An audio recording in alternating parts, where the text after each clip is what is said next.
Part of being a tax accountant is spending a lot of time determining whether certain kinds of expenses for clients truly are deductible expenses or not. One common example is clothing. We all need to wear clothes in modern society. The question is whether a business can deduct clothing for its owners and employees. There are some pretty easy cases where deducting that clothing makes sense. Uniforms with logos are clearly directly related to that business. It becomes more difficult to argue that clothing is a business deductible expense if the clothing isn't necessarily specific to that business. One of the tests that the IRS uses for determining whether it will allow clothing to be deductible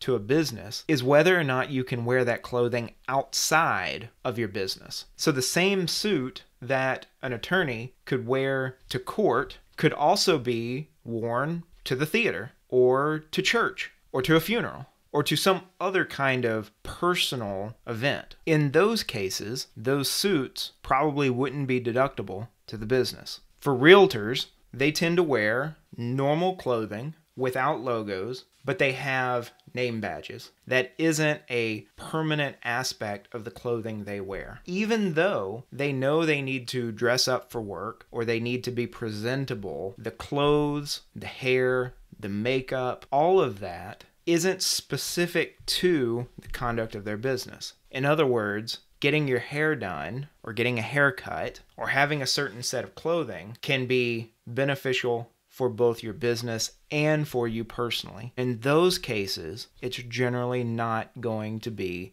deductible to your business.